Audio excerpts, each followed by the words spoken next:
Inilah justru bentuk konkret dari merendah-rendahkan pengadilan, menghina pengadilan.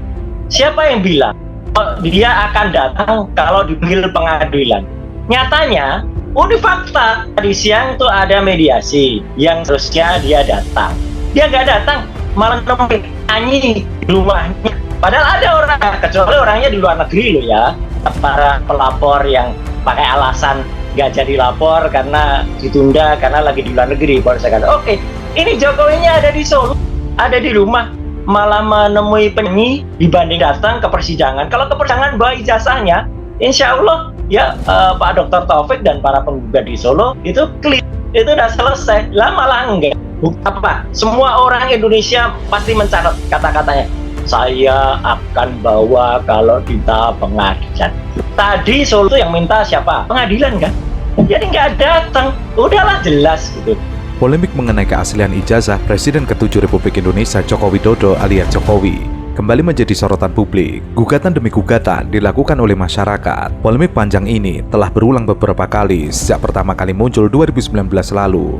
Saat itu, isu mengenai keaslian ijazah Jokowi pertama kali beredar luas di media sosial dan mengundang perdebatan publik. Polemik serupa kembali memanas pada Oktober 2022 ketika penulis buku Jokowi Undercover, Bambang Trimulyono, menggugat Jokowi di Pengadilan Negeri Jakarta Pusat. Tuduhan serupa kembali diajukan pada April 2024. Kali ini datang dari tokoh politik Egy Sujana dan sebelah pihak lainnya. Iya jelas kan, berarti kita lihatlah seluruh rakyat Indonesia menjadi saksi. Kata-kata dari dia sendiri. Katanya dia akan hadir, kemudian akan datang di sidang dan menunjukkan kalau diminta pengadilan tanpa menyebut apa itu perdata, apa itu pidana. Ya, dan peraturan MA 2016 clear banget, itu memang mengatur yang namanya mediasi. Tadi ada mediatornya, profesor dari Universitas Negeri 11 Maret. Sudah ada semua, sudah diciptakan, negara sudah menciptakan itu. Kalau dia datang menunjukkan itu, kan publik bisa mulai, ini elegan. Oke, Mas Freddy tadi mengatakan pilihan, ya ini pilihan yang nggak elegan, pilihan yang kurang bagus lah gitu. Saya juga, waduh, kok kayak gini yang dipilih gitu, ini sarannya kurang bagus. Kalau dia datang, menunjukkan bagus. Nanti misalnya ketika di Jakarta, juga misalnya kemarin tanya lapor ya Mas Tifa, lapor itu kan ya kita lucu aja lah gitu, kita lihat aja nanti ya. Orang lapor mengadu ijazah kan harusnya juga ijazahnya itu diperiksa, disimpan dulu atau disita oleh kepolisian, kan nyatanya juga tidak gitu. Namun gugatan mereka terhadap Jokowi ditolak oleh PN Jakarta Pusat. Tahun 2025, isu ini kembali mencuat. Mantan dosen Universitas Mataram, Rismon Hasiholan Sianipar, ikut meramaikan kontroversi. Ia mempertanyakan keaslian skripsi dan ijazah Jokowi, terutama dari penggunaan font Times New Roman yang dianggap tidak lazim digunakan pada awal 1980-an. Namun UGM segera memberikan klarifikasi bahwa penggunaan font tersebut sudah umum di beberapa percetakan sekitar kampus saat itu, serta menegaskan bahwa dokumen akademik Jokowi asli dan tercatat secara resmi. Ini kan posisi Pak Jokowi sudah tidak lagi menjabat sebagai kepala negara, Mas Roy. Kenapa kok kemudian masih dikejar-kejar juga urusan ijazah palsu ini di mata Anda, Mas? Apa yang mau Anda kejar sesungguhnya? Jangan lupa, dia melaporkan katanya selaku warga negara biasa, katanya selaku rakyat, kemudian melaporkan dengan para pencemaran nama baik.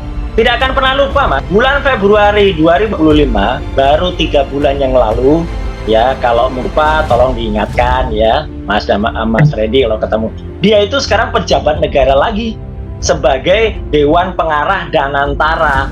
Jadi sebagai Dewan Pengarah Danantara itu pejabat publik. Pejabat publik itu harus mau, harus bisa dan harusnya bangga. Saya sebagai lulusan UGM, apalagi saya punya 2 ijazah dari UGM, S1, S2, Rismon juga S1, S2, Dr. Tifa juga S1. Kami sangat bangga dengan ijazah kami, gitu. Dan kami sangat terbangga-bangga, gitu. Bukan malah terhina-hina, gitu. Apa ada orang yang lulus susah di atas Gajah Mada yang sangat terkenal, kemudian merasa sehina-hinanya? Kalau kami sebangga-bangganya, Mas Tifa. Jadi ini paradok banget lah gitu. Peneliti Pak, pelaporan Bapak dinilai apa Pak tanggapannya? Ya ini kan bukan objek peneliti ya, kan sudah menghina saya sehina-hinanya, sudah menuduh ijazah itu ijazah palsu, sudah merendahkan saya serendah-rendahnya. Ya nanti dibuktikan lewat proses hukum, nanti akan kita lihat di proses di pengadilan seperti apa. Langkah Presiden ke-7 RI, Jokowi, melaporkan sejumlah aktivis yang meragukan keaslian ijazah sarjana Universitas Gadjah Mada miliknya ke Polda Metro Jaya, dikritik pengamat politik Rocky Gerung. Dalam pandangan Rocky, pelaporan itu terlambat karena baru dilakukan setelah isu tersebut menimbulkan kegaduhan publik. Rocky menilai bahwa pertanyaan publik terkait keaslian ijazah seharusnya dianggap sebagai bagian dari kontrol warga terhadap kepala negara, bukan sebagai serangan personal yang masuk dalam ranah hukum pidana. Warga negara berhak bertanya, ijazah presiden asli atau palsu, karena itu bukan pertanyaan individu kepada individu yang diatur dalam hukum pidana. Rocky juga menilai bahwa akar persoalan ini adalah moral, bukan hukum. Ia menyebut polemik dapat dicegah kalau Jokowi menjawab isu tersebut sejak awal secara terbuka. Penundaan respon dari Jokowi justru menimbulkan kesan adanya niat tersebut di balik diamnya selama ini. Sebab dalam dunia politik penundaan kerap diasosiasikan dengan perencanaan jahat. Karena yang bertanya pada waktu itu adalah warga negara terhadap kepala negara, kan itu tempus deliktinya begitu. Seandainya ada disebut delik di situ, warga negara bertanya, Bapak, ijazah Bapak itu asli apa palsu? Kan pertanyaan warga negara terhadap kepala negara, bukan pertanyaan individu pada individu yang diatur dalam hukum pidana. Itu bakal punya problem teoritis juga di dalam cara penuntutan. Jadi semua hal yang ditanyakan warga negara bisa berakhir di pengadilan kalau begitu. Walaupun yang bersangkutan bukan lagi kepala negara, kan konyolnya di situ tuh. Jadi kelihatannya mungkin juga ada aspek lain ya Pak Jokowi, karena udah lama di Solo, lalu udah bosen mungkin diatur-atur, yang datang 5-6 orang, mending bikin sensasi lagi tuh lapor ke ke polisi itu soal ijazah palsu.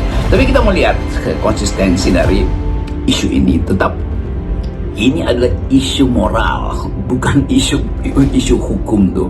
Seandainya Jokowi 2 tahun lalu mengatakan ini loh jasa saya, kalian saya prank, kira-kira begitu, maka itu jadi bahan lelucon yang enak-enak aja.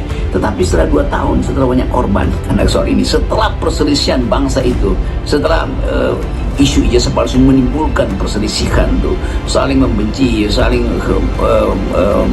mengintip kelemahan, lalu disibukkan dengan alumni segala macam. Jadi kegaduhan itu yang buat ada Jokowi. Kenapa? Karena dia menunda pertanyaan publik itu. Saya pikir sudah selesai, ternyata masih berlarut-larut, sehingga ya dibawa ke ranah hukum akan lebih baik, sehingga sekali lagi nanti menjadi jelas dan gamblang. Tapi ini tadi Pak Jokowi merasa ini politis nggak Pak? Dengan soal ijazah palsu kan sudah lama, merasa ini politis nggak? Nggak tahu. Ya, sudah. Belum melaporkan Pak, nggak kuasa hukumnya aja, kenapa harus sampai Pak Jokowi ikut turun melaporkan? Ya, delik aduan kan, saya memang harus saya sendiri datang. Ya. Setelah